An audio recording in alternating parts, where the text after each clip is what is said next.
What? Gentlemen. Boys. Yeah. Oh, that mic sounds smooth, Mickey. All right. Hello and welcome to episode 31 of Carvers and Creators, a weekly demonstration and discussion with pumpkin carvers, sculptors, and multi-talented artists. We humbly ask that you please consider giving us a like and a follow on the platform you're watching us on.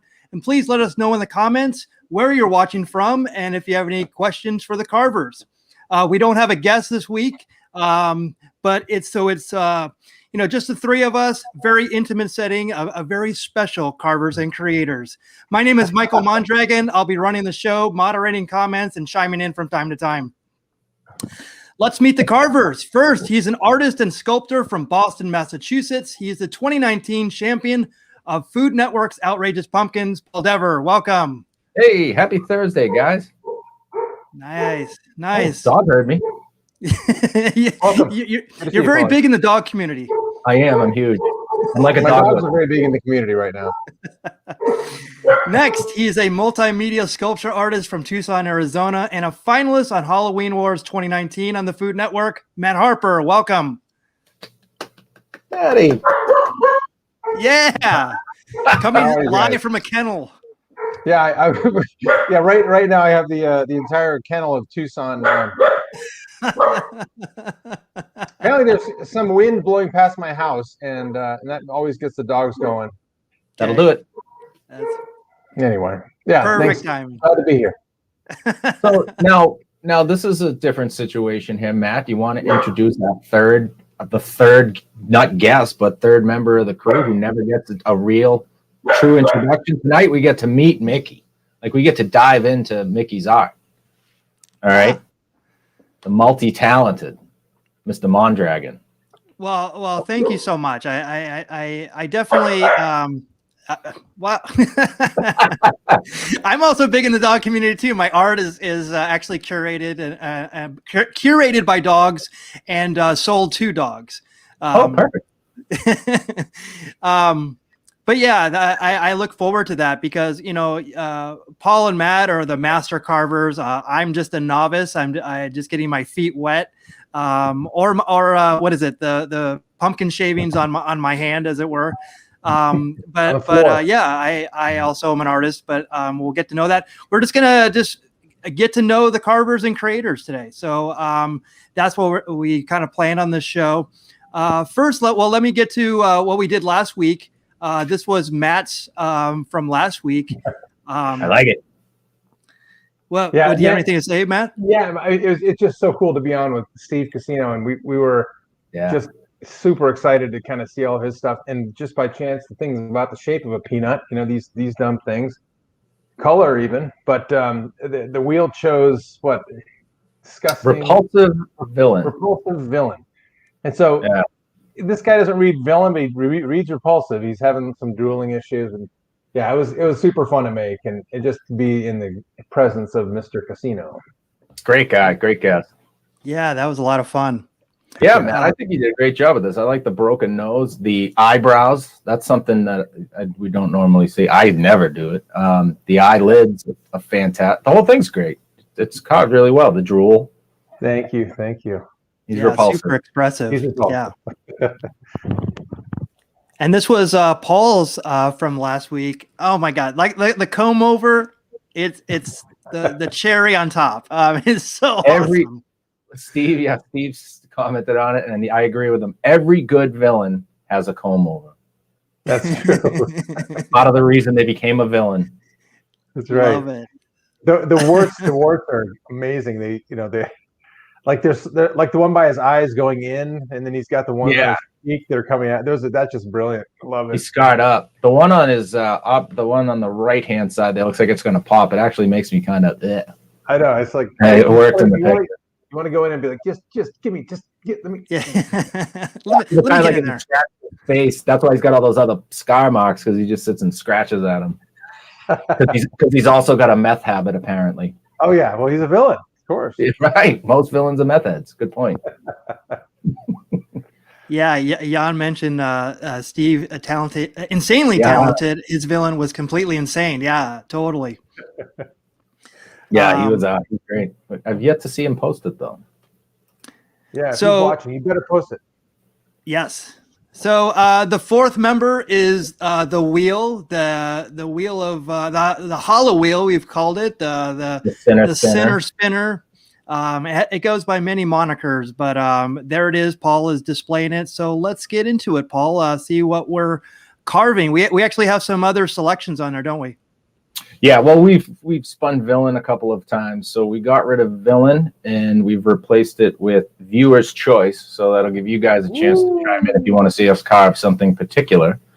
And we swapped out, I forget what the other one is because I have the memory of a goldfish. Classic Villain. I think we swapped that out, right? Oh, Classic Monsters we swapped. Classic Monster. I mean, Villain. Yeah, and we replaced that with Matt's favorite, Child. Matt is very afraid of this. He's very afraid of this one. So hopefully I put it in the right spot that it keeps landing on so that Matt has no choice but to carve. We also got Circus Freak on there, don't forget. Yes, Circus Freak. That's right. Where did that replace? I get so confused. But Circus Freak could be, they're all fun.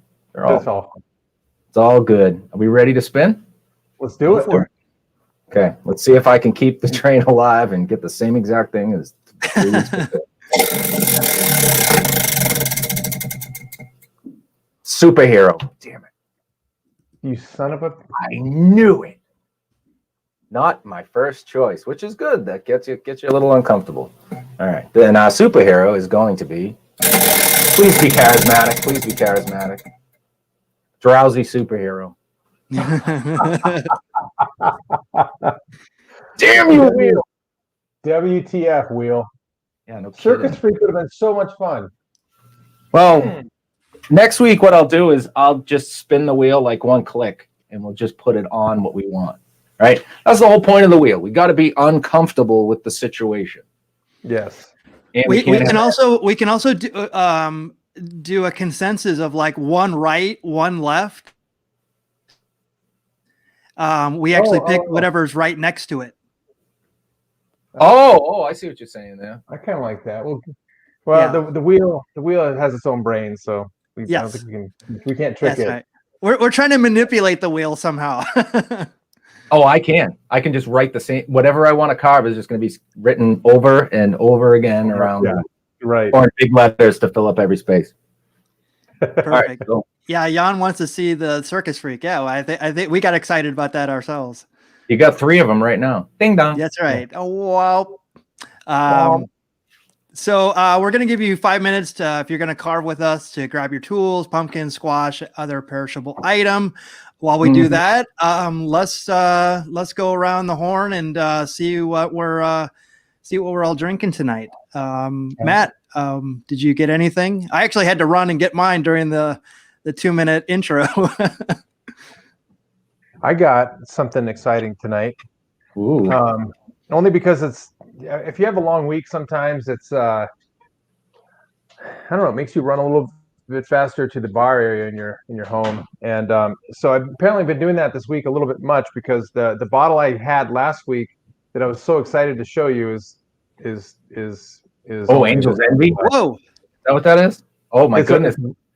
There's only this much left. So, the right thing to do is just polish this off somewhere. You should call the company, man. You should call them up. It looks like there's a leak in that bottle somehow. I know. I'm super upset. Cool. There's no way I could have had this much. No. Anyway. Not that you remember. Not that I remember. video evidence says otherwise.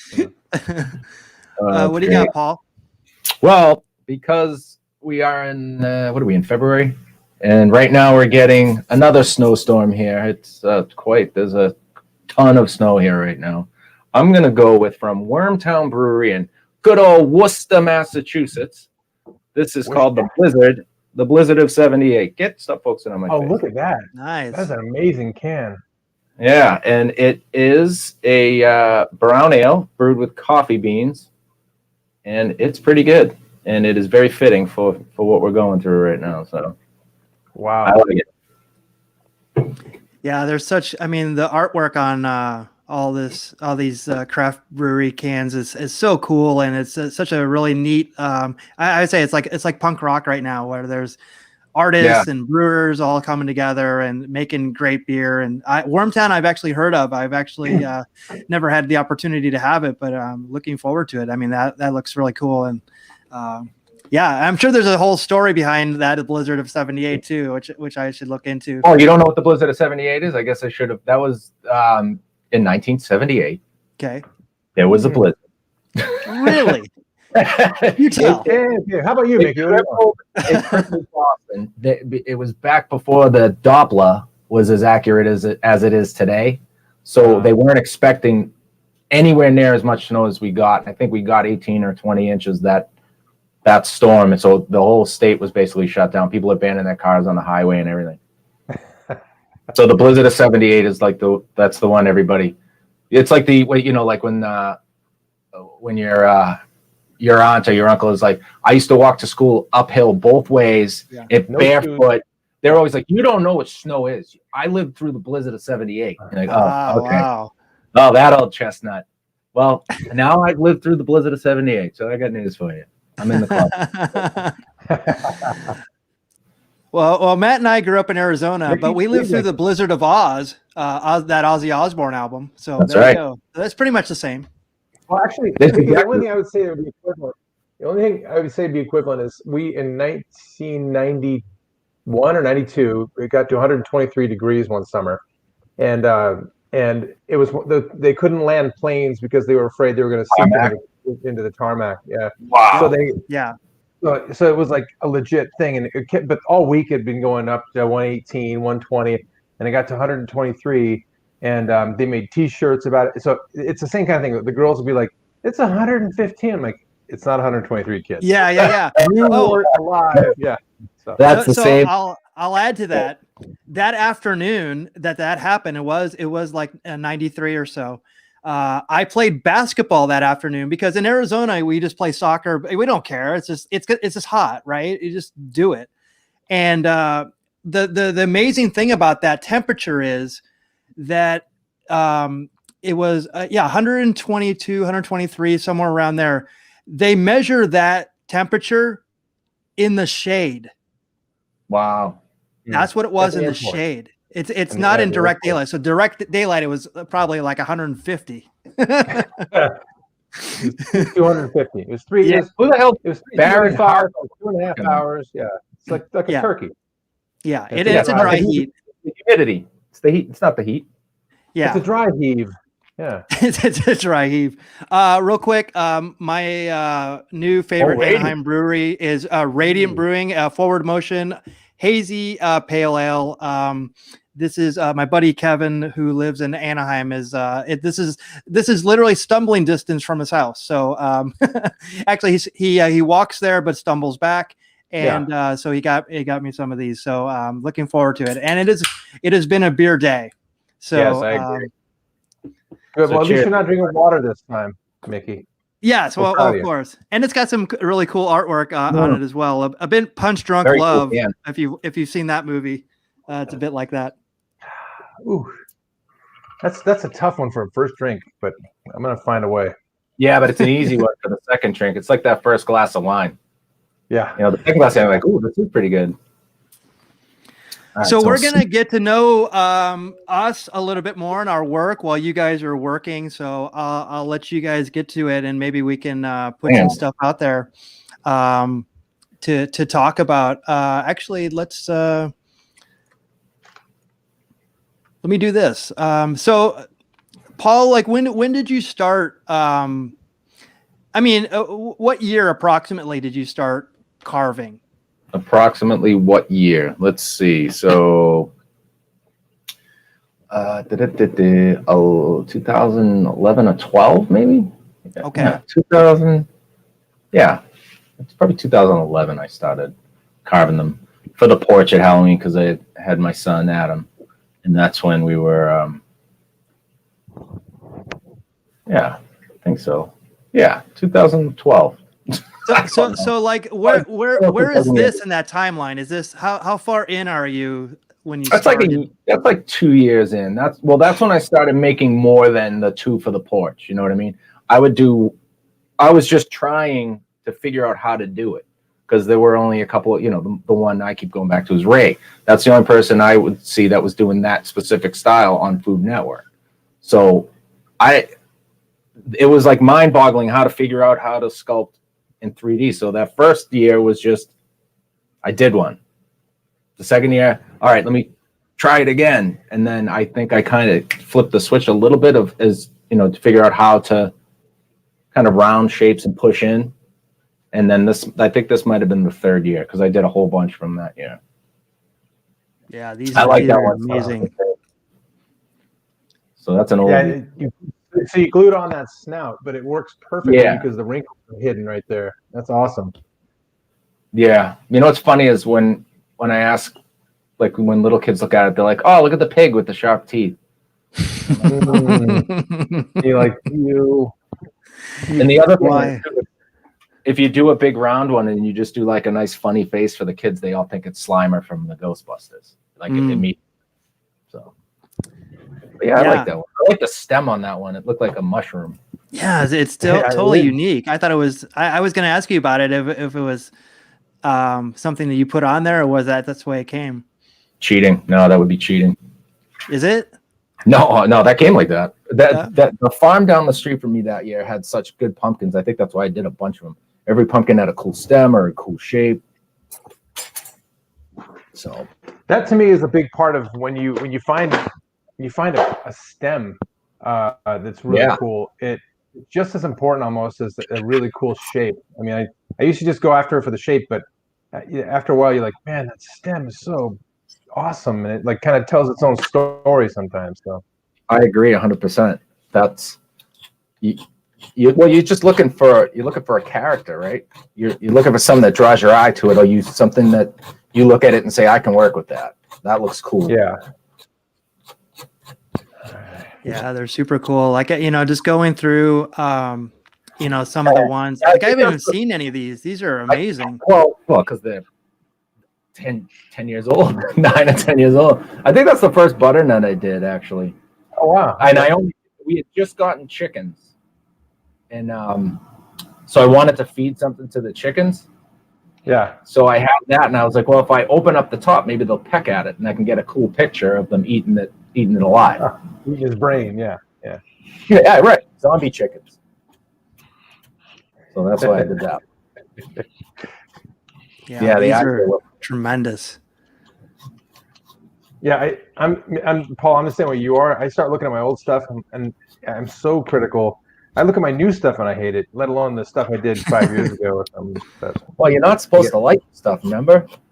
The moment you start liking your stuff, that's when it goes all downhill. It's over. It's over. Coming out of the booth. So is it just so what is the pursuit then? Like what is it, just doing it to do it, or is it doing it to eventually get to a point where you like it and you're okay with it, or looking back at your body of work and saying like, I was okay? Yeah, that's a good question. Shit, I don't know if there's a real answer to that one. I do it because I like it, really. And you never want to get worse at something, right? So just like if you pick up a guitar, you're going to be terrible at first, but everybody was terrible when they first started playing guitar. But if you keep practicing and you enjoy it, you're going to get good one day, and you're never going to think you're as good as the people you're listening to. Mm-hmm. But somebody that doesn't play guitar is going to look at it and say, wow, that's really, you sound really good. Same thing with carving squash. Does that make sense? We keep doing it, and we're used to, it's like I barely noticed how long your hair is now because I see you all the time. But if I go back and look at the first episode of, oh my God, totally. Like, holy shit. Right? We don't even notice if we're getting any better or not, because we're constantly doing it, and we're constantly carving. We're carving with each other in each other's presence. So I only notice if I make any progress, if I go back and see old pictures that I haven't seen in a while. And then say, wow, I used to do that. My eye was, the way I carved my eyes were different. The way I did my lips were different. It's hard to know if you're getting better. It's usually if somebody gives you a nice compliment is how you know. I'm not trying to get worse. No, you bring up a good point because it's like, I don't know how many artists. I know I wasn't, and I'll tell you why I am now. In a second. It's good to have that, to actually look back at your work and see like, oh wow, like I approach this totally different. I used to do it this way. Like I can tell right now, Paul. Like I can look at this because I see your work every week, and I'm like, the way you approach eyes, the way you approach mouths. You know, a lot of when we were looking at the one that you just did last week, even the wrinkles in the forehead, you treated differently. I noticed, and it's like they're not as kind of severe and kind of thick, but they're very subtle almost, but they work. And so yeah, and the reason why I say that I do it, excuse me, like the work that I do is for like, you know, like for lack of a better word, they're like computer apps, like you would get on your iPhone and stuff like that. And the way that they develop those is they're iterative. Iterative, is that right? Iterative. There's an extra I in there. So basically, it's like we do them in 2-week chunks.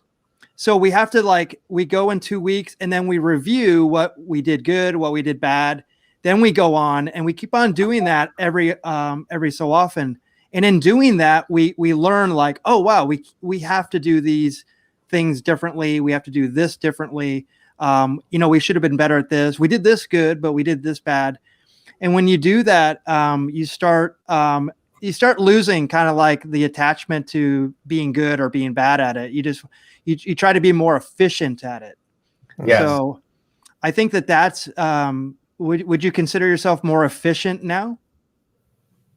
Yeah. I have a much better idea of how to approach things. Like, I think introducing the wheel kind of helped out in that too.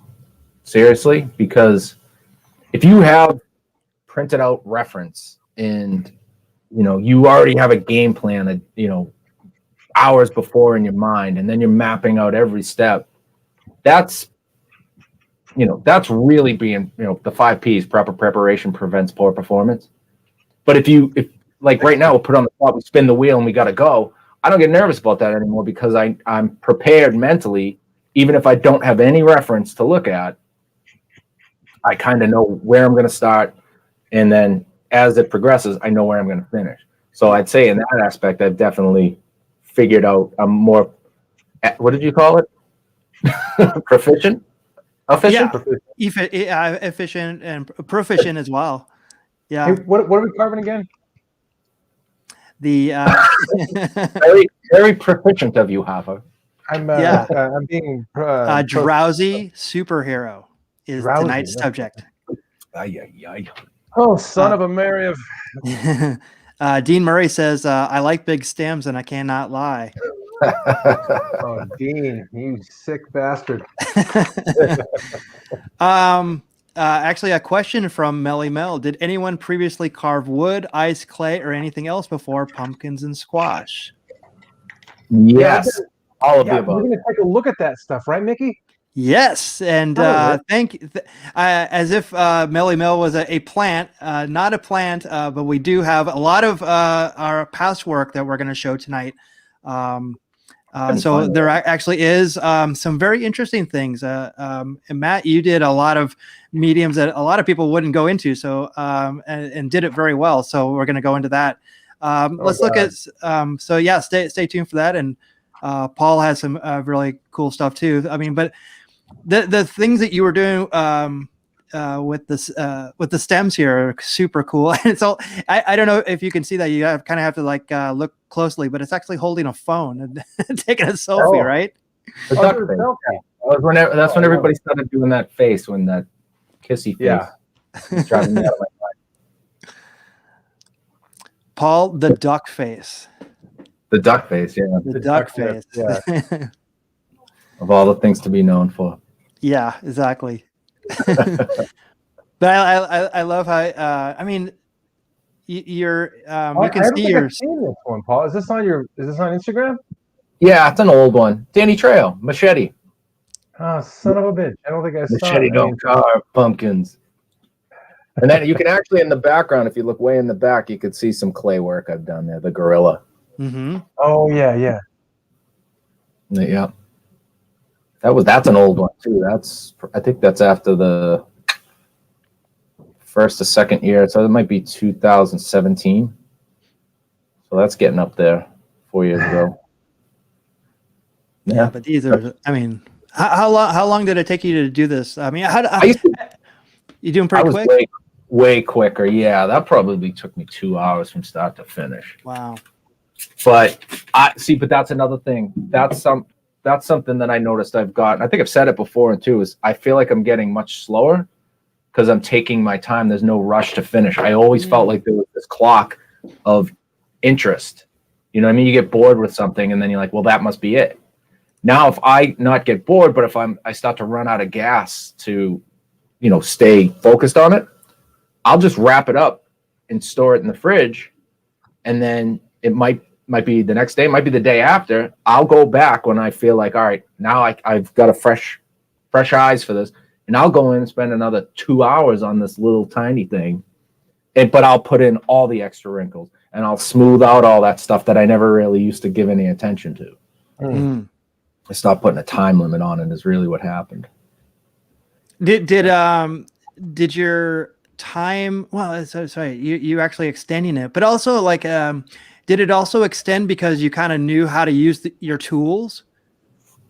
Do you know what I mean by that? Like, I feel like I'm still getting used to the tools themselves and what they do and what actually are my favorite tools and stuff like that. I always figure that slows me down a lot. That takes a while. Well, I used to have, I'll show you the three tools now. I use the, pretty much they're the same. So now I have this big generic, you can see the epoxy. I've had this since I probably used this on the very first pumpkin I ever carved. So this is that generic loop you can buy at any of the craft stores. And then, I got some tips and put the teeth on it. Mm-hmm. And every time it breaks, I just epoxy it back on. And I did that whole Danny Trejo pumpkin with this and the one of these small there we go. Oh yeah, little triangles. The triangle, yeah, and an X-Acto. Wow. Yeah, but it lacks. I mean, Danny Trejo's kind of 10 miles of bad road, like texture-wise, which makes it easy. But if you're going to do something smooth, you got to have all those other tools to really round stuff over and smooth it out with the emery pad. And I wasn't using an emery pad back then. Hey, Tony. But Mike, you're making your point. If you have a what do you call a big set of tools and you start using it, you get proficient with one of them. You put that in your bank and you end up using it again and again, and you know when to use it. You're like, I'm in a spot looking at something. I go, I need that, and it's right here, and I use it. But if you haven't used it for a while, or if you've never used it before, it's you're just trying it out. So that part does take trial and error. Yeah, I figured it would. So this one, that's the first one that I ever got any attention for. Mm-hmm. Because when I did it, I think the Patriots going to the Super Bowl they ended up going to the Super Bowl that year. They've gone to the Super Bowl. It really win. They used to have a quarterback. I can't remember his name. If only we could get a quarterback like that again. Yeah. So whatever the pumpkin itself, like the stem and the shape of it. Yeah. When I picked it out, going back to that thing where you look, it wasn't the shape that I was drawn to. First I walk over, I look at this badass stem, and then I look at the shape, and I'm like, well, it kind of looks like it could be a hood. Mm-hmm. So when I got it home, I was like, well, that's a no-brainer right now. We're in October, football season's going on. Why don't I just do a Belichick? And a couple of the local media, the sports media guys shared it on Twitter and stuff. So it's the first time I ever got traction for it. Oh, that's awesome. Yeah. So that was cool. And I trademarked. So that's mine. We're on Twitter. Oh, yeah? Yeah. Is that right? Yep. That's smart. So no one says that. No one can say that without giving you money. Well, nobody's going to use it anymore. A little late now. Well, No, is it just for football? No, not anymore. It's mine. Every time we go on to What I understand from like trademarking something, so you can only trademark something. I mean, I'm not a lawyer by any stretch. It has to be. It's this image with that. This slogan. image with that. Gotcha. This image with that slogan is trademarked. Gotcha. Just in case. Yeah. Well, that's smart. That was and a perfect example of like just putting it out to the world, and you never know who's going to see it, how it's going to be shared, and what notoriety you'll get from it. It's very cool. And you just put it on your Instagram, or it just where did you put it? How did I do that? I think I put it on Twitter and Instagram like way back when I thought I was going to have a Twitter account, which Twitter is the worst social media site in the world. Oh God, it's awful. It's terrible. But yeah, I think I put it on there, and I think I tagged somebody. I think I might have tagged one of the local news guy, the local sports guys. Okay. Oh, okay. And so he grabbed it and shared it, and he said something like, "No Halloween's off."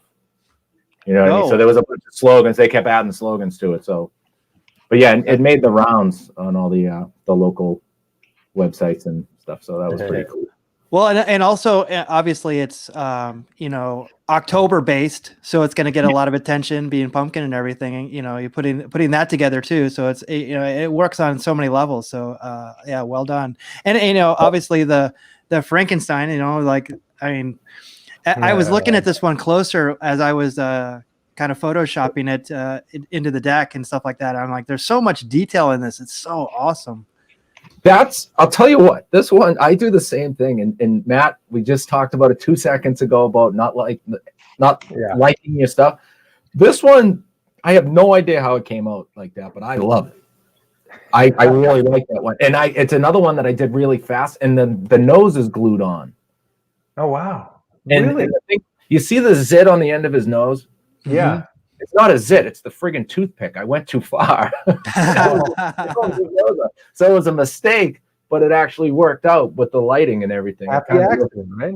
Yeah, but if you look at the details and stuff, like I didn't do a great job of smoothing out the details, like the cuts around the nose, and they were all just like sharp tool cuts. Like I was just whipping around at it. It just kind of came out Perfectly. Yeah. But again, it's another one that has rough textured skin.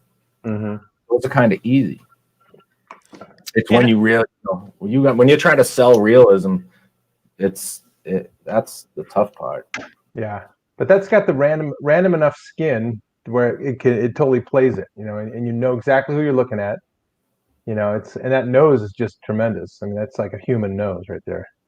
Yeah, thanks. Yeah, I liked it.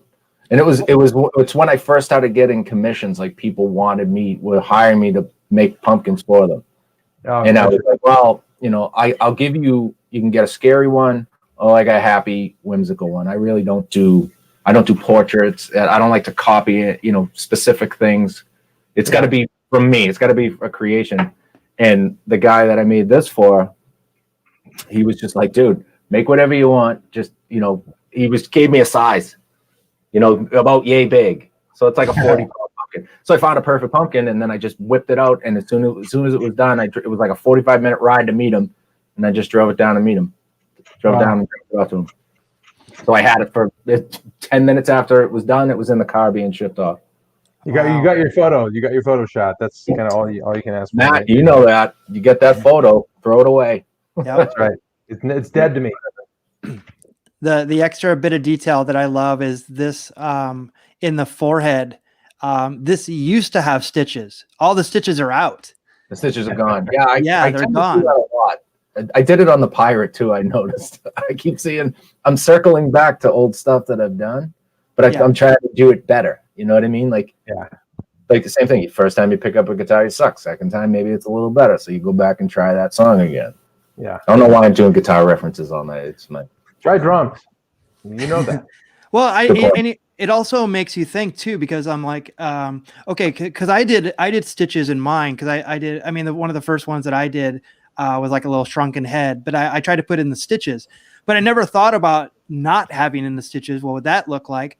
Or how about only half the stitches have been ripped out? What does that look like? You know, right. So it really gives you, you know, that you're not just stuck with, you know, stitches or no stitches, you know, type of deal, or, you know, so it really kind of opened my mind to there can be more to this. I'd also go ahead, Matt. Mickey, I was just gonna say, I did one years ago that a buddy commissioned me for. It was a kind of escaped mental patient that had his mouth sewed shut, and cool. his eyes were like real wide and like this, and then you could see this is tight, this one's looser, and this one's open, and you can see his mouth open and a string hanging down like he just did it. So, yeah, it is fun to just kind of, but the hard part is just because you're really only subtracting in, you have to know where all that's going to lay out, but it's not too hard. Right. Wow. Mickey, did I send you the one that I not when you were talking about the mouth sewn shut? I think I sent you that one too. That's another one that I kind of like. Oh, that's another favorite of mine too. Really fast. Like sometimes they come out. Sometimes I'll do one and I'm like, why did I just waste so much time in my life doing this? It sucks. Like I hate it. And then other times you whip through one and you're like, holy shit. Where did the time go? One and wow, I wish I recorded it because I forget how I did that. Yeah, right.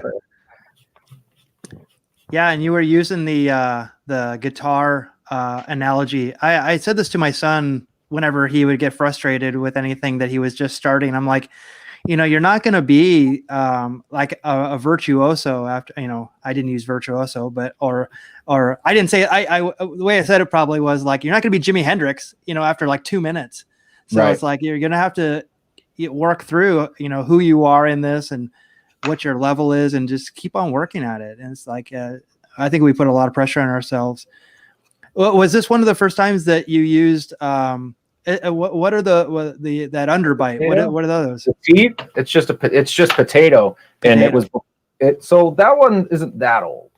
That one was 2 or 3 years ago. I had carved a couple I was going to a farmer's market in town here to do a demonstration. I just wanted to have stuff for the kids to look at. But I didn't know you were supposed to treat them with the lemon juice. So by the next morning when I had to do the farmer's market, the teeth were black and had bled onto the pumpkin. And it gave it a cool look, but you had to explain to people that it wasn't supposed to look like that because they're like, oh, that looks really cool. Like, yeah, it's a happy accident. It's not supposed to look like that. Yeah. Real quick. My mom's in Galveston, Texas, and her power was out for 72 hours. So I can understand why with the winter storm and everything, why the internet is spotty out there. And to answer your question, no guest today. So we're just going through some of our old work. So thank you for joining us. We're taking it back to the starting blocks, right where we started, just the three of us. Yeah. Nice and just hang out with the three of us sometimes. Yeah, and one fun thing too that Mickey's going to show you, we're going through some of our old art and stuff where we got started in pumpkins, but we're also, I think we've got a few pictures of stuff that we did that is non-pumpkin, that is, you know, creative in one way or the other, sculpture, drawing, and that kind of stuff. But we also get a chance to meet up and see Mickey's stuff. Yes. Yeah. So this is the part where I think we'll call him the guest tonight, because you guys have seen our stuff, but nobody's seen what an amazing artist Mickey is. I get to have seen it because I grew up with the kid, but it's going to be fun. So I know, I can't wait. Actually, I'll be surprised too. Cool. I'm looking forward to that. And this was for Teddy Bruschi, right? Yeah, he has his Stroke Awareness Foundation here, and so the company that I work for works closely with him with some children's hospital charities. So figured, what's a better way to meet Teddy Bruschi than to make a pumpkin for his charity? Super cool. And by the way, okay, so like I do like typography and branding and stuff like that. And one of the things that I notice in this is there's this kind of like style that they would make signage out of, where, you know, it's like the wood, but it would have like the grains in it. Yeah. And they would work around that. Like country crock or something, you know? Like there's a name for it, and I was trying to look it up, but I couldn't find it, but I know that there's a name for it. But Did you do that on purpose, or is that the way that sign is? I mean, it's impressive if you just did it on your own. Yeah, sure. I couldn't. It was so hard to get it was just hard to get in there and without screwing things up. So I thought I just didn't think it looked bad. Like you were saying, it kind of looked like a different style. But it was purely because I was afraid I was going to knock the top off the star or take the guy's arm off of the runner. I mean, it wasn't a very big pumpkin. I mean, it was maybe the size of an actual football helmet. Okay. And it was one of those beach balls. You know, you could see how round it is. It took me forever to find the pumpkin.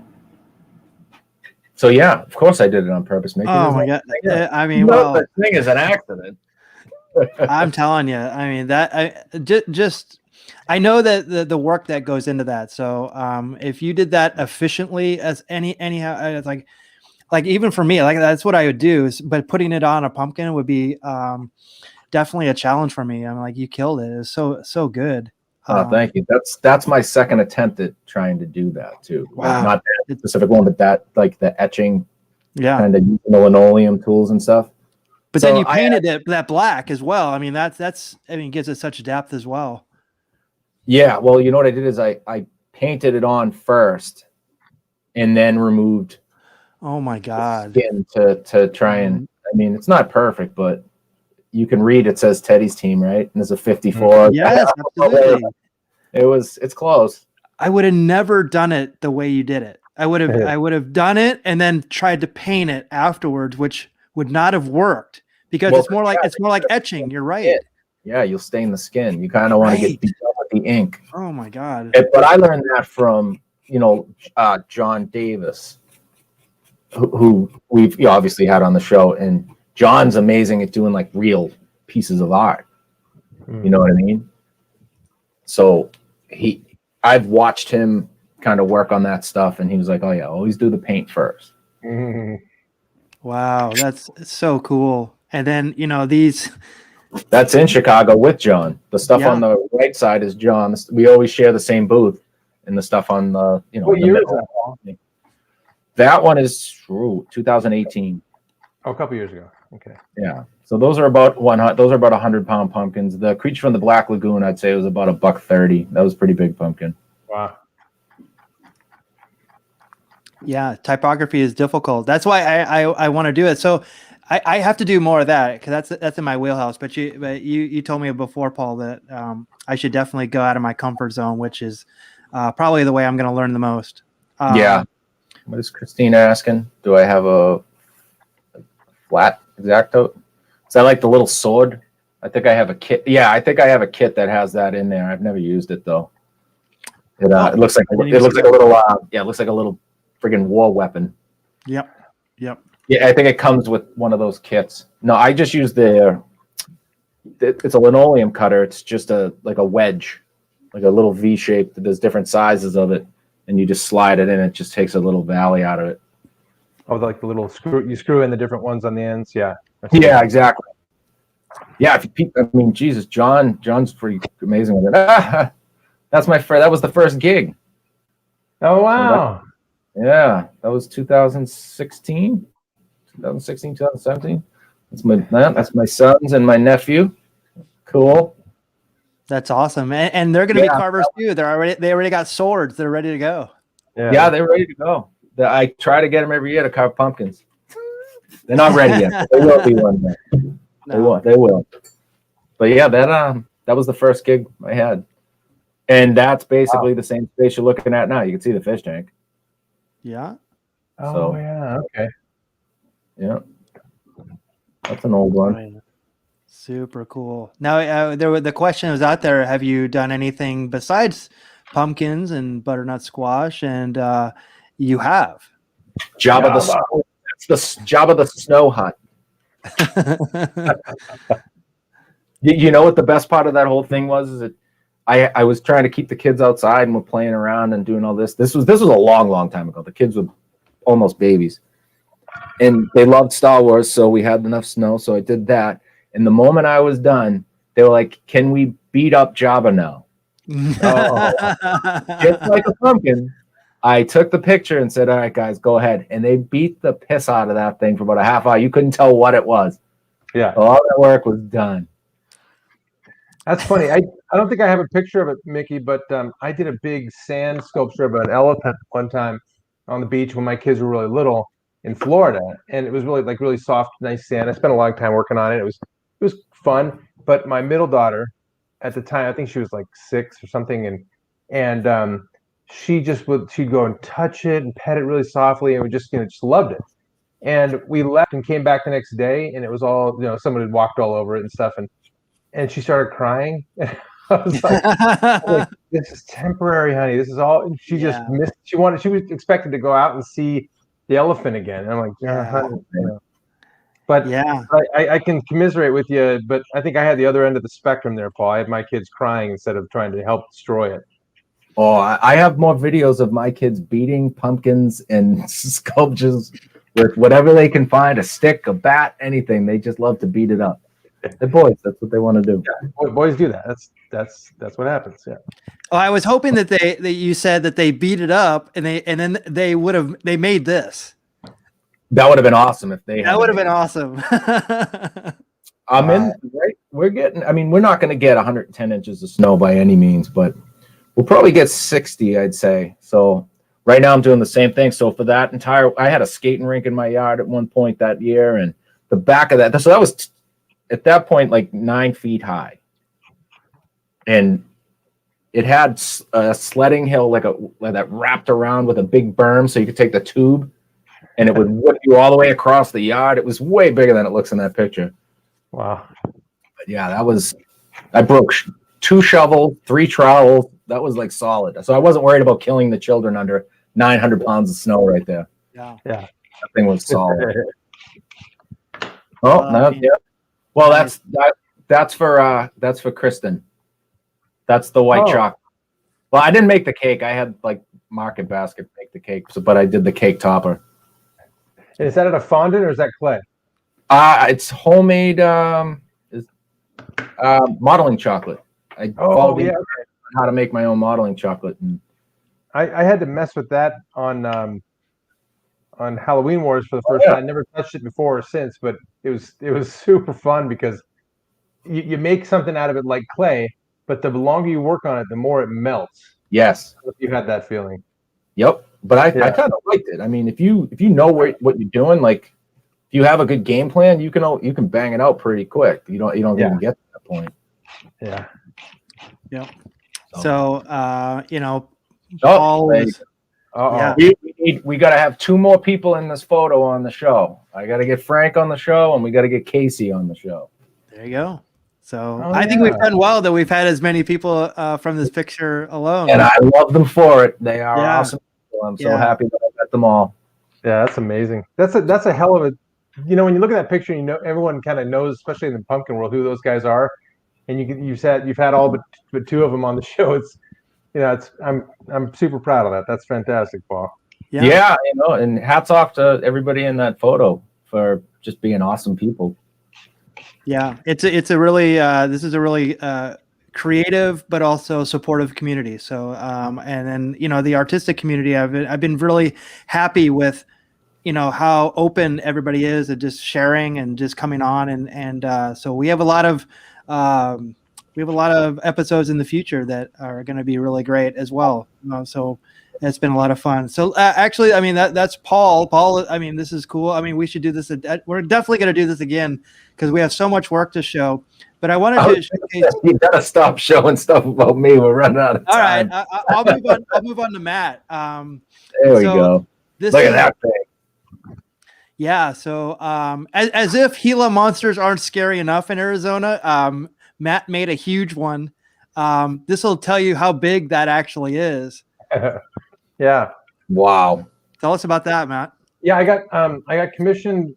My sister-in-law worked at a grade school in Tucson, and they had a budget for art, and so I did some murals on the inside on the wall. But I said, well, how about we do something like really big and fun on the outside? And they said, well, like what?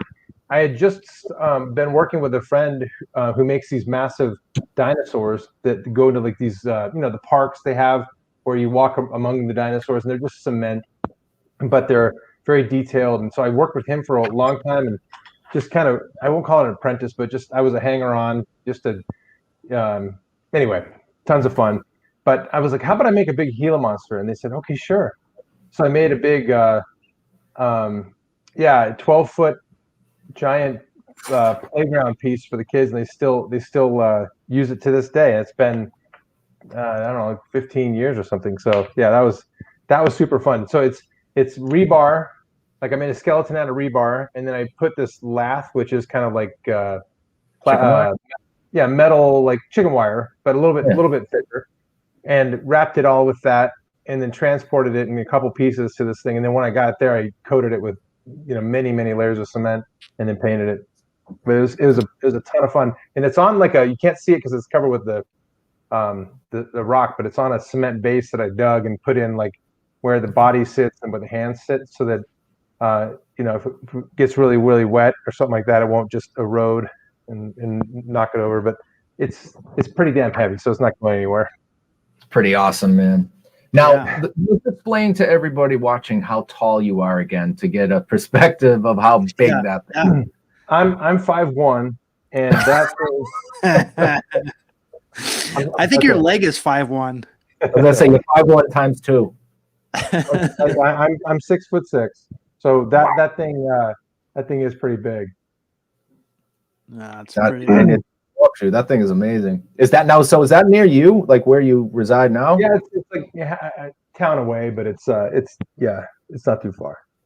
I haven't visited it once, so I just hope to. Yeah, I actually had people chime in recently that it's still there. So I'd love to see it when we come out and visit. Whoa! Hey yo! So one of the things, Matt and I grew up in Arizona in the 70s. So one of the great things about the 70s is that they really did not care too much about child safety. So we had a lot of cast iron. I remember going to Encanto Park, they were like these big cast iron, not merry-go-rounds, but you would get on them and you just spin them around. Yeah, I remember those. Oh my God. We get their teeth knocked out every time. Teeth knocked out. We could have broken our arms, legs. No one cared. And by the way, it was over 100 degrees every time we went to the park. But how's that slide treating you when you got on it? No, that's exactly what I was going to say, is the sheet metal slides. Like, we didn't have the air conditioned McDonald's. No, it was outdoors, and it had like, you're wearing shorts and you have to slide down this griddle basically. But we didn't have cool stuff like this. This is what I wanted. Spray with a little Pam as you go down. Slide right up. Oh my God, Pam would be a luxury if. You would have fried like an egg. We didn't have money. We didn't have money. The money wasn't growing on trees. Couldn't buy Pam. We didn't have Pam trees. It's a desert. Cactuses. Yeah, exactly. I have a cactus story too, but I'll tell that another time. Matt, doing Halloween Wars. I think this picture is actually out of order, but I wanted to show it anyway. That's from last year. So I was thankful that Beth, who was on the show with me on Halloween Wars, she and her fiance at the time, now husband, were taking a trip through Arizona and going to Grand Canyon and stuff like that. And it was in October, and I was starting to get like some media press and stuff like that. So I got to be on a show in Phoenix. And so I said, let's do a collaboration. I'll call them and say if they want to have us both on. They were like jumped at it. So she made this little goblin, and the design was like, he's pulling the guy's eyelids off, from the top, and he's too cute to be really doing that. But it was just a fun experience to go do that on this. It was Channel 5 up in Phoenix.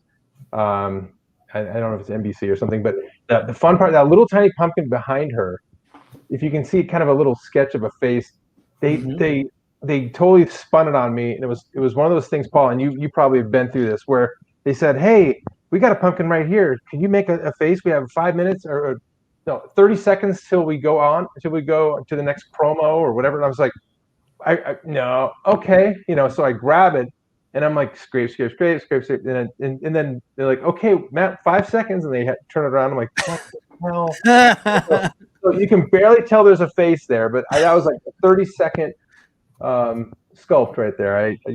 I just wish I hadn't even had that pumpkin, the little one. That's awesome. It's funny how they do that to you, huh? So that's the one you have ready. Can you make another one? Uh-huh. Yep. Yeah. So Matt actually, I mean, this is more current, but back, I see if you remember any of these pictures, Matt. Oh yeah. So I turned my dumb garage into a. So I've got all this welding stuff, and I turned my garage into something, and it was probably 3 or 4 times a day the smoke alarms would go off inside the house from me welding out there. But yeah, I certainly remember that. Yeah. Oh yeah, I whipped that little guy out. Just kind of drew it up and made it and painted it. I think I painted it, right, Mickey? Oh yeah, look at that. So that was like a 15-minute little project there. Yeah. And I have this piece. Matt gifted this to me. It's in my shed where I do my painting. So it's one of my prized possessions. Oh. So yeah, I mean, you were doing a lot of metal work back then, Matt, and and then you made all these. Yeah. So tinfoil man. So I designed this trophy for this mini triathlon that had for years. So we called it the tinfoil man because it's a really short distance instead of Ironman. And instead of the I for the Ironman I, the big M with the I looking thing for Ironman, I came up with this design of a T that kind of has the same thing for tinfoil man. And so each one of these was a different place, and they got bigger the better place you got. So third place is small, first place is big, and then they had. Oh, wow. But it was super. It was a ton of work, but it was really fun to make them all. Yeah. I mean, I was looking back at this because I mean, I admired it, but I didn't know the story of it. First of all, that's awesome. This tinfoil man. I never knew that. I didn't know that there was different sizes, but I was looking at the lettering in here. How did you? No, so yeah, so how did that work? I had a company CNC out those, so it's it's laser cut because there's no way I could have done that. I was wondering, yeah, and I wanted it to be see through like that. And when one funny thing is I realized I'm at the day of the race and I'm there and I'm delivering these things and handing them to the people because the guy who put the race on was my swim coach, and he's like, so hey, this is the guy who designed these and built them, and so I'm handing them out. And extremely heavy and very sharp edges. So it was something that like in the wrong hands would kill someone probably. But you were doing a lot of metal work here, and so I mean this is super impressive. And if you Paul, you will actually see this a lot if you come to Arizona. It's always these types of neighborhoods. They kind of name the neighborhoods. Yeah, I would go build these and install them, and it was a total like fun side thing. Like just people would, oh hey, can you do one for my neighborhood? Okay, that's how it all worked. Yeah, they weren't much fun to make because it wasn't like really doing anything artistic. It was just doing cursive letters and whatever, But still, I mean, as someone who works with typography, it's very impressive. But at least I got to be out in my garage. Is that an acetylene torch, like for? I've got a laser, a plasma cutter, and air compressor, and all that. Yeah, I've got all that gear. Look at this guy, huh? I know, and it's like all this stuff, like going through and sketching us all out, and then making it into a sign. So and then painting it and everything. That was at a car wash. It was a place called Sunshine Car Wash, and they asked me if I would do one for their, and so it was just a big. Oh, that's cool. Big metal. Yeah. The thing is, it probably could have been done out of really thin gauge light metal, but of course, all I had was this really, I don't know, it was probably like 1/8 of an inch, heavy, thick stuff. It was really dumb to use, but what the hell? That looks great. So tell me about this, Matt. Yeah, so I mentioned that I worked with a guy who was making these big dinosaurs, and I got to make this one, and I didn't paint it. I wasn't the one who painted it, but I was the one who helped sculpt it. The thing that he's on is a fake log as well, but it's part of a big project. I think it's actually located in New Hampshire, of all places. Really? There's a outdoor area, and this was the day we set all of them up and had people kind of walking around and have a drink in hand, and you got to talk to me and Tom and the guy. You'll see other ones around town here when you get here, Paul. This guy's famous for doing them around town. There's a McDonald's that has a big Tyrannosaurus Rex in front of it, for instance, here, and I got to go make them with him, so it was super fun. Can't wait to see all this. Yeah. Are you going to take him to this, Matt? Is this it? So this was I just took a whole bunch of broken pottery and made it a little mosaic into a skull, and so that thing's like 4 feet tall, but that's a fun one. It's awesome. I mean, it's really impressive because there's a guy who does it. He does it with graphics, but he simulates kind of like I think it's like Italian, where they make it in the floor. They take those tiles and everything. Sure. There's a name for it that I'm mosaic. It's a mosaic, but there's a special name for it for that type of art. But he does it with graphics, but he actually he's become so good at it that people want him to design that, and then they make it. They make the flooring like that. That's so cool. Yeah, so this is actually reminds me a lot of that. The fact that you just, I mean, you hadn't done this before, and you made this huge thing. You're kind of understating how amazing this whole big thing is. You're overstating it. Am I? Okay, so we're even. So Awesome. I think it's very impressive. I like it too. I think it's pretty badass. It's huge. All right, so I would 30 things on it, by the way. Yeah, and this is your wife's family. This is at their place. Yeah, so that thing's sitting at my in-laws have a place down in Tubac, Arizona, and it's the place is called the Country Shop. So look it up and buy stuff from there. I don't know if they have an online deal or not, but anyway, just go to Tubac and visit them. But you can visit that skull too.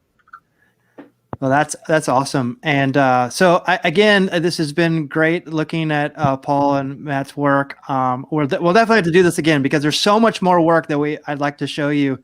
But you guys said that you wanted to know about me and my work. Yes. Okay. So, I hope it stops Jenna. This is a picture of me. I think I was maybe, I want to say like 7 or 8. And you painted that? Those are 2 oil paintings that I did as like a 7 or 8-year-old. You can tell, see, it's so funny because you never stop evaluating your work. So I can tell on the right side, by the way, the slant of the table is, I've always lamented that. And you can tell where I kind of gave up and doing the wood paneling on the right hand side. I got tired of it. I got lazy. Wood paneling. Yeah. Got totally lazy. Zebra wood. But I think my mom still has these at her house, I believe. Better. And but I was like 7 or 8. But the thing I really wanted to do was make the logo of the Oakland Raiders. I loved all like branding and stuff like that. I started getting into. I had I think my dad bought me like a Minnesota Vikings like full like helmet and jersey and everything, and I loved it. I loved the colors, and I loved like the fact that they had the big horns on the side, and just everything about that was cool. This is something that Brenda says like. It's an Italian montage. Okay, so yeah, definitely. Yeah, there you go. So I have approximately I thank God I still have approximately the same hair. So that's good. Yes, the helmet goes on. Yeah. And then I've showed this before, but this is something that my boss, my ex-boss Jody, who is actually on the chat, in the chat, watching us right now. So we did this together. Yeah, we painted this at a Zia and Zia Records in Tempe, Arizona, and it actually got painted over the day after because we didn't have a permit to put up anything because it was technically advertising. So it got taken down or so they wouldn't get fined. So, but I actually, during that time, so this is the 90s. So I was doing a lot of desktop publishing. I actually basically taught myself about how to actually do desktop publishing. I didn't go to college. And so everything I learned on my own and learned from books and Fire in the Belly. I started this is actually interesting because we did stuff on computers, but I actually drew out this whole thing and then we had a big stat camera, which we used to put stuff under film and then we'd enlarge it and then I'd take it and I reversed it and then I put it into things. I mean, this is like 90, 97, 98. But I just, working on typography, Matt used to come to Zia all the time. So Zia was like the big independent record store. So they would have like new and used stuff. It was like kind of like the don't say was, Mickey. My kids love Zia Records here in Tucson. Oh, that's right. It's still around. Yeah, today. Wow. Right. That's right. It's gone through many owners, but we were there when the original owners were there. Brad Singer was his name. But from there, I mean, I learned so much. I basically call it my college. That I sent myself through college, but it took me longer. But I don't have any student loans. But from there, this was my drawing got me. I actually did stuff for the Grammys. This was from the this is Macklemore and Ryan Lewis, the thrift shop.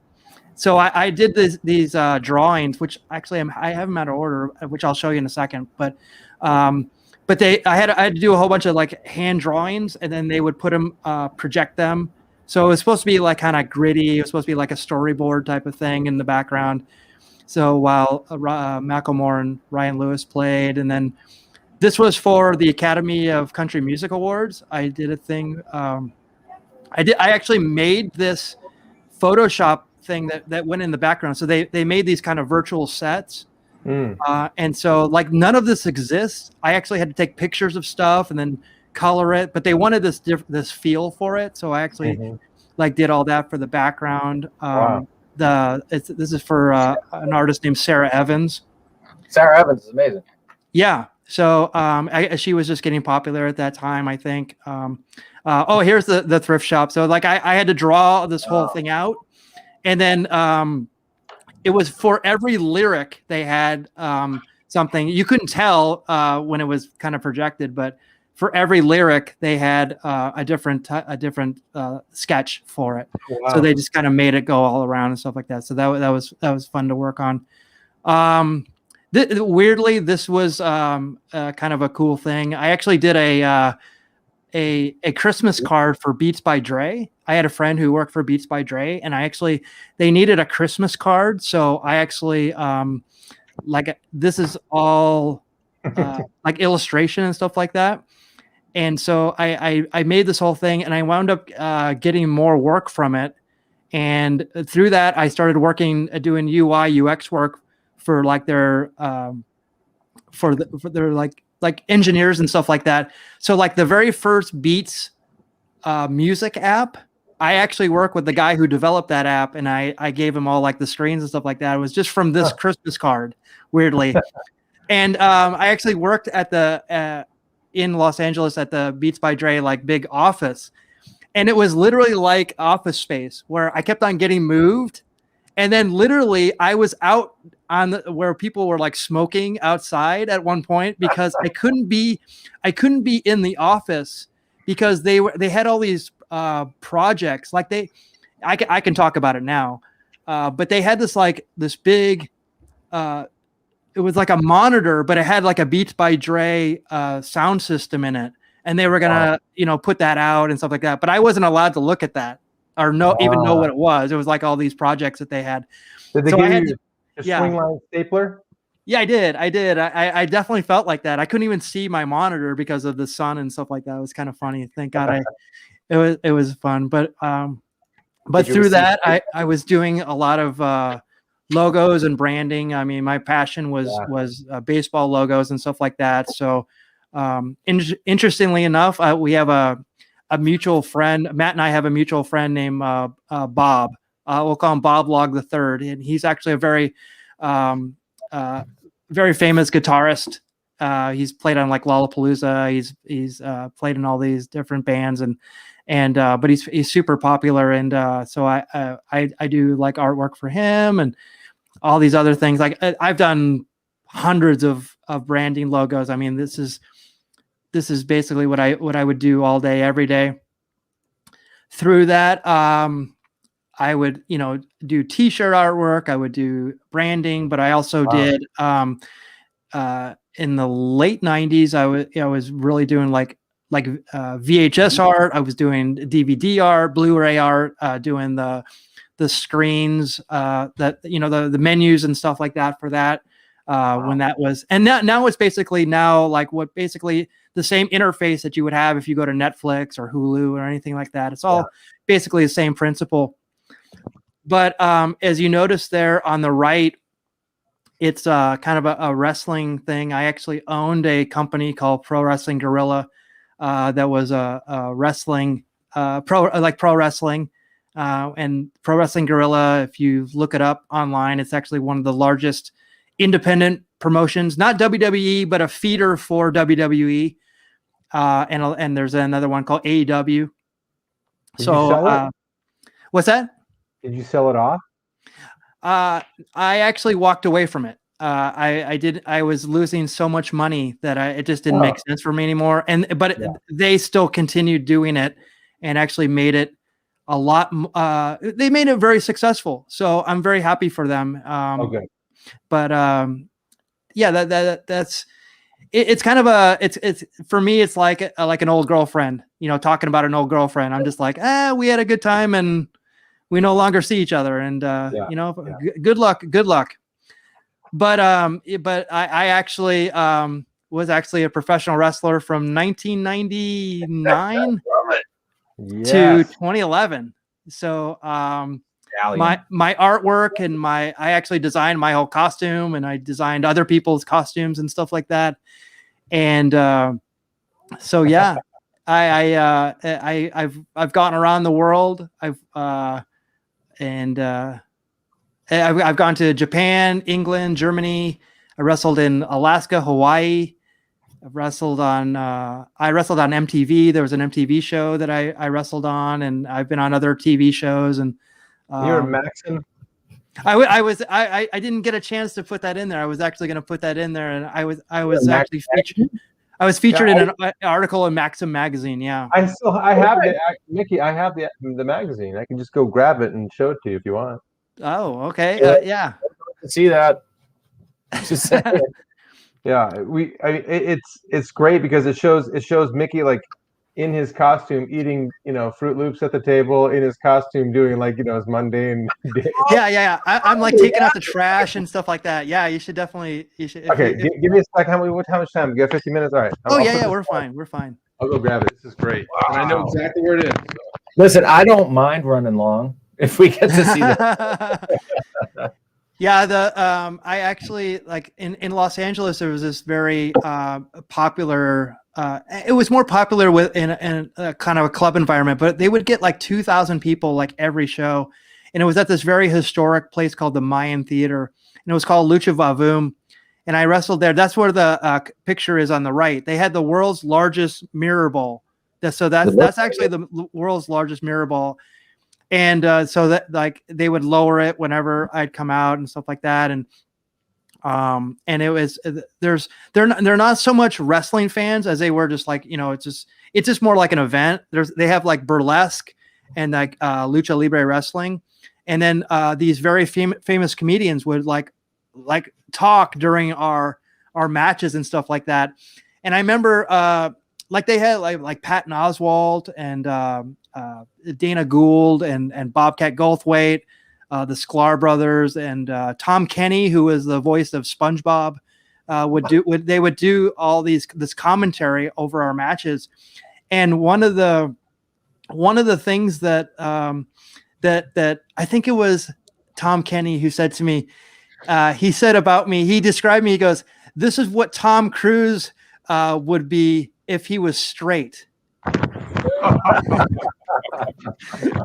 And to that, I did something, I did a move, or I like drop kick somebody, and I go, "I want the truth," and they shouted back at me, "You can't handle the truth," and of course, so it was always a fun time. I mean, those shows were so amazing. Jody is piping in here. Impressive and inspirational. It made your dreams come true. Yes, Jody knew me when I was just a wrestling fan and just a very crude artist. And I was very lucky to have her tutelage, and also her husband Mike that basically helped really facilitate making me passionate about being a designer and being an artist, because I didn't realize it at the time. It was really the only skill that I had, and here I am 30 years later, and I can't wait to have 60 years as a designer. So very interesting. Matt, what do you have there? Thank you, Jody. Love you. Just trying to move around my stuff here, so it's kind of mishmash right now. Hang on a second. Let me just get rid of that. Okay, so you guys can see me okay? Yeah. All right, so I made one mistake. It's not Maxim, it's FHM. Oh, FHM, yes. Oh, close enough. Okay, so if you guys remember these magazines, they were like borderline skin magazines. They were just bathing suits, but whatever. This is March 2006. So, yep, there I am. Back it up a little. Perfect. Okay, so here's Mickey. So here's the full article. Him carrying around he's having his Cheerios with his mask and his. Yeah. Hang on. I'll get to the next page here. Wow. And then here he is. Oh, these are great pictures too. So I'll try to see if I can get them correct here. Back it up. Yeah, I'm taking out the garbage, and he's pulling out the recycling, but then it has some really good action shots. Let me see if I can. Come on, you stupid machine. It's not going to. It's kind of not ideal. Read my quote, Matt. What year was this? Was this the 50s? Yeah. It says, here's this quote: "What we do is retarded. I can't emphasize that enough." Yeah, I probably would use different terminology these days, but and then it's this stuff after that, right? Right. Kristen Chenoweth. Yeah. On the screen. Yeah. But no, I wanted to make sure I at least got you guys aware of that. So go buy FHM from March 2008. Yeah, I think I have the last remaining copies of that. But yeah, it's this is a perfect lesson to anybody watching out there. Oh my God, like Jody actually Type Styler. That used to be the program that we used to use back in the 90s to make like ornate type. And just like if you want to make a type look like a fish, that would be the thing to do. Yeah, and of course, no one knows what a stat camera is. That's so true. But this is a perfect lesson to anybody out there. I mean, this whole show has been basically about that. It's you never know what type of things that you're going to do once you put your artistic work out there, and take a chance on having somebody see it. Yes, I mean, we all kind of cringe and say like, oh, someone's going to be judgmental of it. If I didn't do my artwork and didn't pursue this, I would have never done this. And I never thought in a million years that I would have wrestled in Mexico. I actually wrestled in literally a cockfighting ring in Mexico. It was a cockfighting ring the one day, it was a bullfighting ring the next day, and then it was a wrestling ring the next day. There was 2,000 people there. We did it for like a TV show. it was really I definitely have a life that not everybody has had, and art took me there. Yeah. So definitely pursue your dreams, and you never know what you can be and what you can do. I said, like, art and wrestling took me around the world. I never would have thought that when I was doing it back in high school that would have been the case. But it's awesome, and I'm here because of it. I'm here moderating the show. I know Paul, I know Matt, because of all of our artistic endeavors. Because of art, yeah. Mickey, take a well-deserved swig of beer, and I have a question for you. Yes. Paul and I decided we wanted to kind of judge each other's artwork. We don't get a chance to kind of like do this stuff very often. I didn't know if it's something that we should do today or another show. But one of the thoughts was I could pick my top 5 of Paul's. Okay. Paul could pick his top 5 of mine, and then you get to pick the top 2. Okay. In your opinion. And then you choose a winner, and the loser owes the winner $50,000. Right. Cash. And we Cash, can do, we can wire it. We can do Venmo. Venmo? Can we Venmo? So I mean, I didn't know, and I know you had a ton of pictures saved and stuff. I didn't know if it's something that we want to get to today, but if you think it's something, we have another 10 minutes or so. Yeah. So let's try it here. Let me. All right. So Christina has a good question there too. Yeah. Let's go for that, and we can do that while I'm picking up. Okay. What's the question? This is kind of random, but I'd love to hear what everyone's artistic goals are for this year. Paul.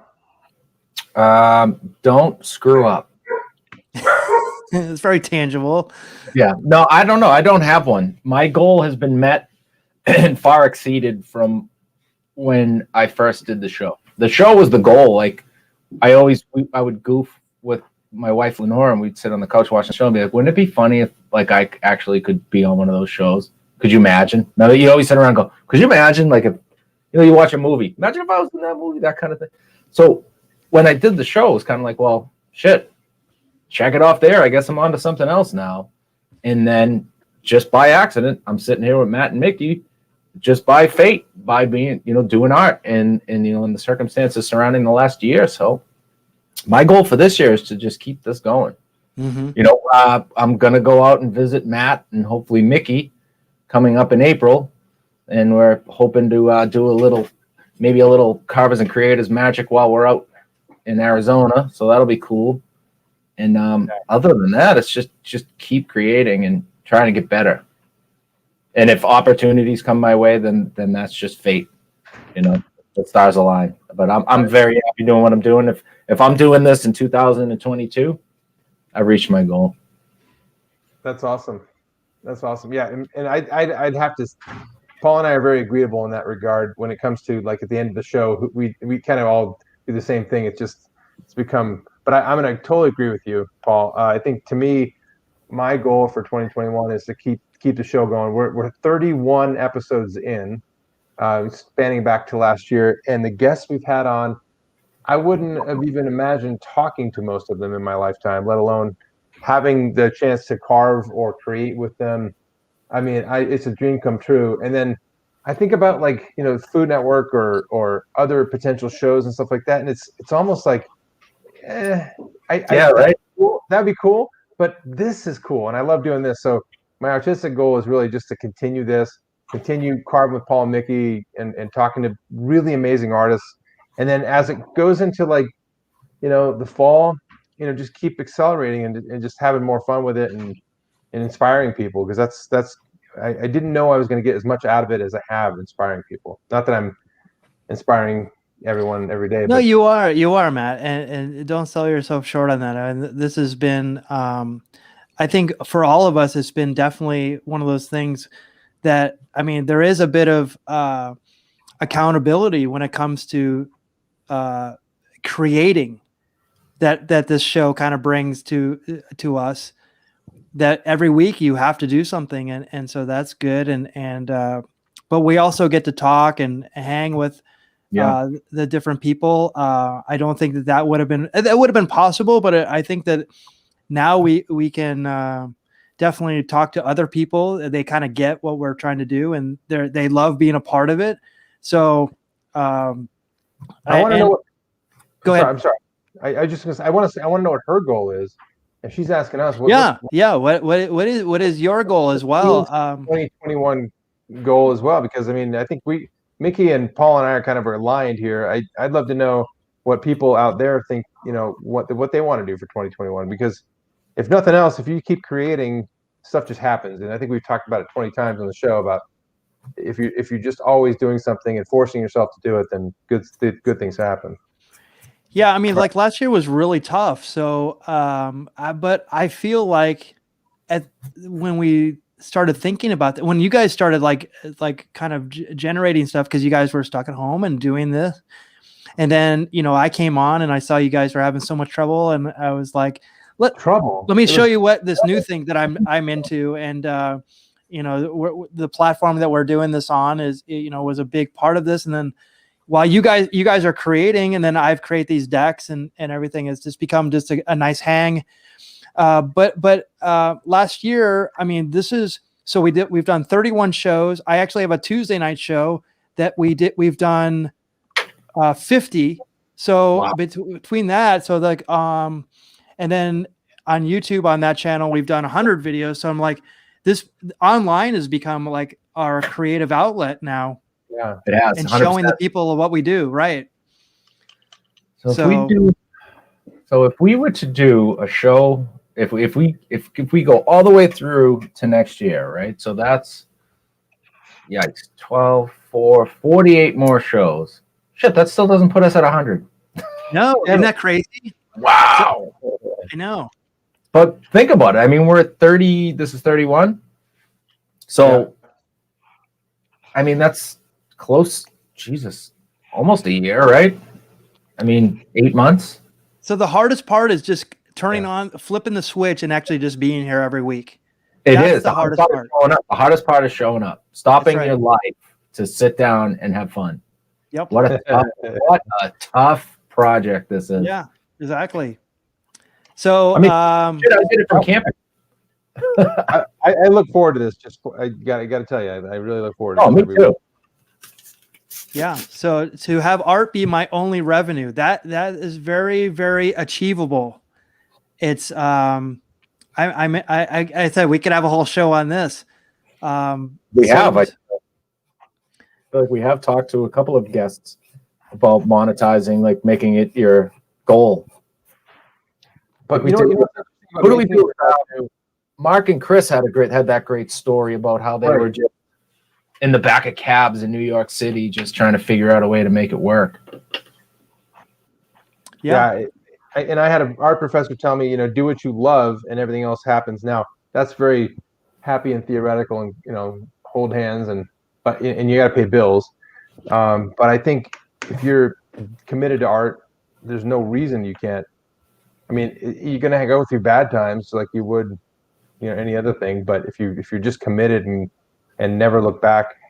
I think the funny thing was, like, I remember Alexandra was saying how, like, she didn't have a plan B. I grew up with a plan B and a plan C, and I always put it on the back burner. I never really went for it. The people who, like, kill it are the ones who just, like, are ready to die on that battlefield, and they have nothing else to do. They have nothing else. Well, we've talked to people. I'm not saying you have to go there, but I know it can be done.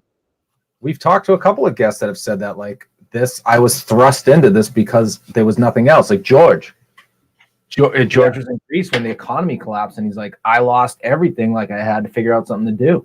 Same thing, Alexandra. This is it. This is what I was going to do. I lost. And Mike FX, he was talking about how he dropped out of school and said, I'm just going to do this. This is what's driving me there. Yeah. It's so impressive. But that's me. I didn't want to, like, bag groceries or drive a truck. I mean, like, art was really the only skill that I had.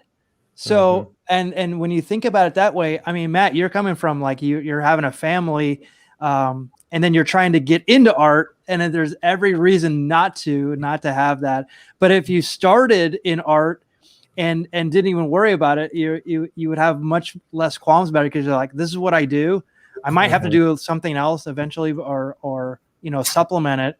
And here's actually a working artist. Jody is a working artist. I mean, she does acrylic abstract art. She says she got so bored she took a resin jewelry making class and turned it into my new passion. With Etsy, with other types of things. I mean, you can make You're right. Online is basically the game changer. So you can create these platforms for yourself and make a living for yourself. We gotta have Jody on sometime. Jody, I'm putting the heat on you. We need you and Mike because two working artists. They're actually, very rarely do you have one artist, but they're both working artists. And she says, "What's not art?" It's so true. It's that there's so many creatives out there now. And whenever I talk to college students, and they're just like, they don't know how to get seen and do it, I'm just like, there is more places for you to be seen now than ever. That's bullshit. Because I guess it's different for guys than girls, but TikTok, excuse my language, fuckhead can get noticed in the world. It's ridiculous. It drives me nuts. Like somebody will stand in front of a camera and dance for whatever it is, 20 seconds, and they have 100,000 followers. 100,000 of those people should be punished. Yeah. Form for following that person for just dancing in front of a camera. So here's my thought on that. They want followers, but they don't know what to do when they have those followers. If you had each of those followers give you $1, then you'd have something. Then you have a monetization of that. Right now, people are just creating content to create popular content. Right, but advertising comes from followers. So it's rewarded. So that it's like almost like a reward. So it's and then if you become unpopular or untrendy, you're demonetized immediately by the system. So it's creating a something for yourself that actually makes sense. So if you create a strategy and don't care about being popular, this was our strategy, was we just want 1,000 faithful people who just watch us do, and if we put out a product, would support that. That's what we want. We want a faithful follower. We could have 1 million followers, but then be penniless. So how do we monetize this? How do we make this something bigger? So it's actually, I mean, being popular is very, very temporary. Just like your art, it's very temporary. Good point. It's only one picture. That is a very good point. Yeah, and here's the question too: does TikTok monetize? Who knows? Well. Oh yeah. Yeah. I mean, yes, you have to make money. You wouldn't have 1 million followers with no money. The monetization comes from, if you get popular on TikTok, then you get endorsement deals. Yeah. Or they just take your idea and just run with it and do their own version of it. Right. These things empty.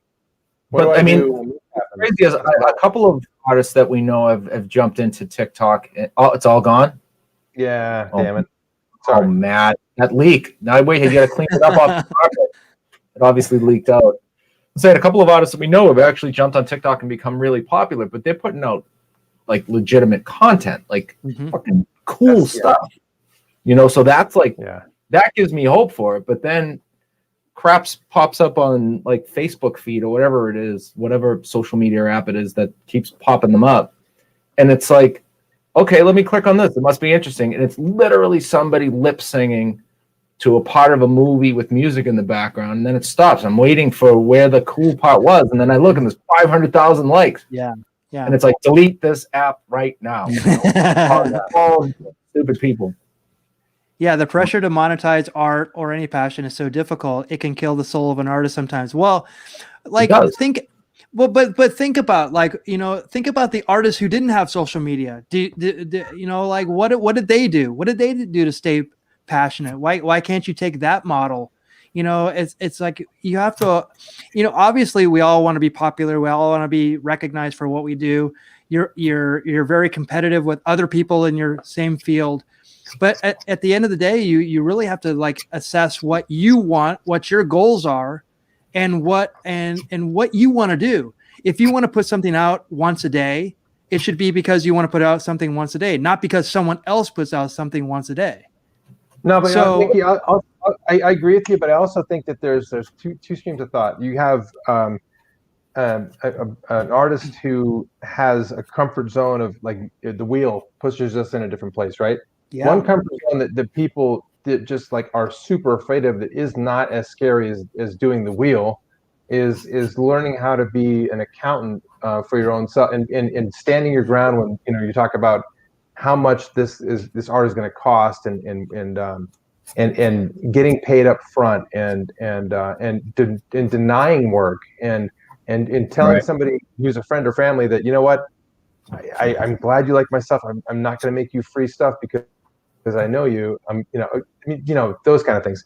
So it's like it's a skill like having to force yourself to do what is this guy? The drowsy superhero. So it's like it's a skill that it's almost like the other side of your brain that says, all right, now I have to go. I got the right side figured out. Now I have to pull up my bootstraps and say, I need to, if I'm gonna do this as making a living, I have to just be completely comfortable. So I have to build the skill set to bill people, but I think that's the part that doesn't crush your soul. If you can do that with skill and elegance and do it right, then it's kind of on autopilot in some ways. But it can't do it just automatically without some work. It's just like it takes work, like sculpting takes work. Yeah, and absolutely. Confidence too. You got to be confident to be able to. Remember, we talked about this early on too. Was like when people first started saying how much. You got to reply with an answer, and it's like that's where you realize what your confidence level is.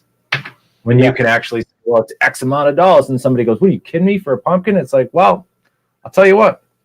If my time isn't worth, X amount of dollars for that amount of time, then move on. Go find the next chump. Right. Yeah. Same thing with cake artists too. You see a lot of that when they're like, "Don't even bother asking me for a cheap cake. I don't make cheap cakes. It takes me, a million years to make it. And that's my time. If you want something really good, you're going to get me to do it. If you want something halfway, get somebody else." Yeah, totally. Yeah, absolutely. I mean, the business part of it is something that's soul crushing. It does. It makes you explore. Yeah. It takes the fun out of it until you throw out an astronomical price, hoping you don't get it. And then they say, "Is that all?" And then you say, "Shit, I should have said more." I should have said more. No, Paul, I totally agree with you, because if you're not confident about it, then it takes a whole nother level of of almost like heartache, right? Yeah, and what it does is it puts that added pressure on you, because now you've set the tone and you've shown that confidence to that person, saying, "Well, listen, what you're going to get for that price is going to be completely worth it. You're going to be so happy with it." And then in your head, you're going, "You better live up to it. You just signed yourself up for it." And then that pressure, But in your heart of hearts that it's definitely you're able to do it, but that little bit of self-doubt comes in, and you should always have that self-doubt though, right? You should be uncomfortable about everything, because that's how you move forward. That's how you grow as a person and as an artist. Exactly. Yeah. So if you don't think you suck, I saw McFrazzle's stash. Yeah, believe me, you can find people who do. I saw McFrazzle Sash say something about living in Cleveland and stuff like that, and just that local circle. I think the point potentially, like that you guys brought up about the new world of the internet is kind of like, I think of like the time we spent with George. He's in Athens, Greece, and they're broke ass people in Greece, but he's making a product that is pretty universal. I think that's what you got to think a little bit differently, instead of saying, well, where I am isn't going to be paying me. Probably not. I mean, where any of us are, it's a small market. But if you use the internet, use social media to kind of grow that, then you can probably get to a point where you're having a lot, more success. Yep. Yeah. What did Tom say? Tom Fluharty? You never arrive. Yeah. You're never there. You're just Oh my God, I'll have to look back and say what exactly he said, but the way I took it was like, you can get as good as you think you'll ever be, and it should almost never be good enough. Like, you should be confident in your skills, but you should never be like, that is the best I'll ever be able to do. You should always be thinking, I could have done that a little bit better. But you should be comfortable in your skills. Yeah, that's definitely. I mean, again, we should definitely continue this conversation because it's a really good one to have, and it's there's a lot of opinions on, and there's no right answer as well. So, I mean, my path is definitely different than Paul's and different than Matt, but we all kind of come here. I could bring on another artist and they could have a whole different thing. That's one thing that I never noticed about George, was that he never complained about living in Greece. He just did great work. He's amazing. Yeah. And hasn't even been like, think of the time. He's not even like a lifelong sculptor. He's just that talented. Yeah. That he could just pick it up, and he's like, and he used to do the architectural mock-ups. And then all of a sudden he's like, well, I lost my job doing that, so I'm just going to make insanely awesome, like, whimsical pieces from, wizards and friggin' trolls, but incredible detail. Yeah, he's unbelievable. But that's just raw talent right there. Like, you can't teach that. I mean, yeah. Yeah, Tom's episode was life changing. I mean, yeah, everybody we talk to is like, it's like the same theme, right? Yeah. He's just inspirational. Like, the guy is he's such a great he's insanely he's such a great teacher. Yeah. It's like he's so confident yet so modest. You know what I mean? He knows he's awesome and he's very appreciative of that, but at the same time, he still thinks he's not as good as like a million other people. So, I mean, Jesus, the guy's right. He was awesome. Yeah, and I think he follows. I'm sorry. The only thing I was going to mention is he follows the Shiflett Brothers forum. If you guys aren't on Shiflett Brothers forum, the two Shiflett brothers out of Texas, you got to follow them. They're some of the most amazing artists there are. Follow those guys because they have like unbelievable talented people that also post stuff. It is super inspirational. But when I heard George say that, he got inspired to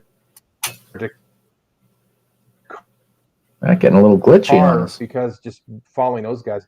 It's guys are. I am. Yeah, just cut out a little bit. It's all good. Go. You're back. It must be the Angels envy. Yeah. It's the Angels envy. Anyway, I was pontificating a little bit. Michael, go ahead and do what you're gonna do. Okay. Let's go around the horn and see what you got, Matt. Let's see what you're working on.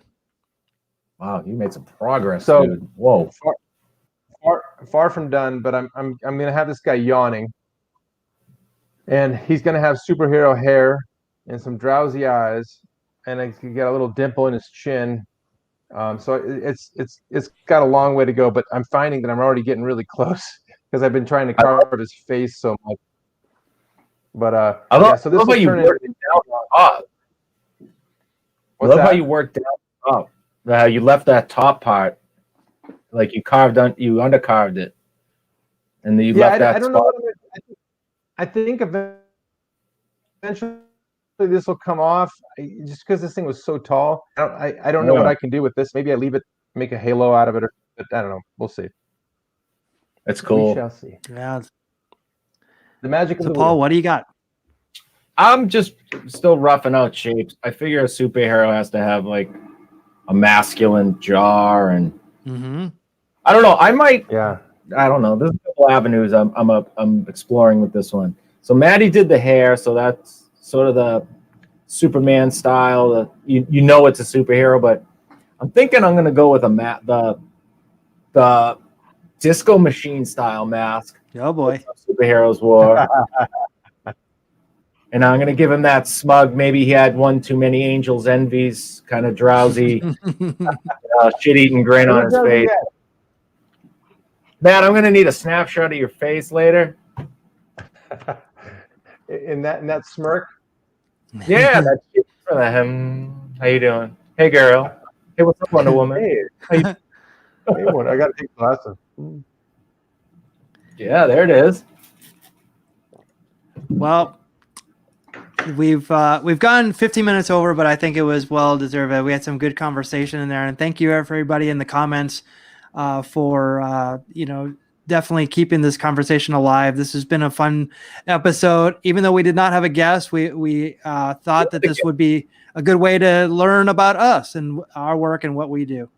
And we've got some amazing, insane guests coming up. Paul, I think you can talk about it too. I won't tip our hat, but great guests coming, amazing guests. We've got great guests lined up. Stay with us.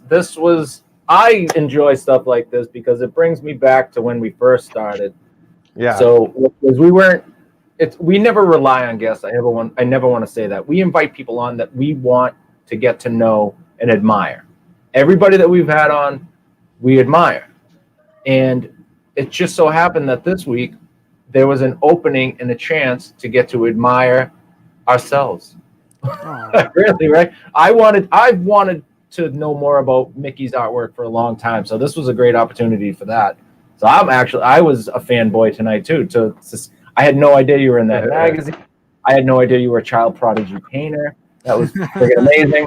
I'm gonna go yell at my children for not painting enough right now. Right? Good work. Yeah, and Matt, all that concrete work, like that's the stuff that like we don't even know that stuff about each other.